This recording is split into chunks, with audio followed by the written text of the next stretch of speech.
তো আজকে আমাদের টপিক হলো টাগ টেস্ট বা time up and go test, যেটা আমরা সাধারণত করে থাকি কোনো পেশেন্টের ব্যালেন্স ইভ্যালুয়েট করার জন্য, তার রিস্ক ফল দেখার জন্য এবং সেই পেশেন্টের গেট প্যাটার্ন দেখার জন্য। নমস্কার, আমি জিতেন্দ্র বসু মল্লিক, ফিজিওথেরাপিস্ট, রিহাবানা, কলকাতা। তো সেটা করার জন্য আমাদের প্রথমে পেশেন্টকে একটি চেয়ারে বসাতে হবে যার একটা আর্ম রেস্ট থাকবে।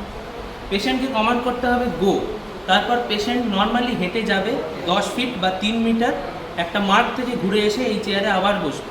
আমরা সেই টাইমটা নোট ডাউন করব। এই টেস্টটা সাধারণত আমরা 14 থেকে 20 দিন পর করে থাকি, আমরা পেশেন্টের ইমপ্রুভমেন্ট বুঝতে পারি। তো আমরা পেশেন্টকে কমান্ড করব গো।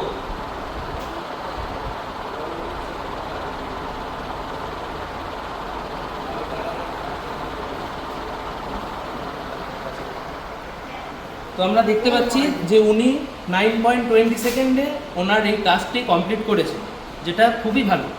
তো টাগ টেস্টের যে প্যারামিটার্সগুলো সেটা হচ্ছে 10 সেকেন্ডের কম হলে গুড মোবিলিটি, বিলো 20 সেকেন্ড হলো good mobility but capable for walking aids, below 30 second যদি হয় সেক্ষেত্রে হচ্ছে মডারেট মোবিলিটি, এবং 30 সেকেন্ডসের অ্যাভাব যদি হয় সেক্ষেত্রে সিভিয়ার ইম্পেয়ারমেন্ট অফ ওয়াকিং।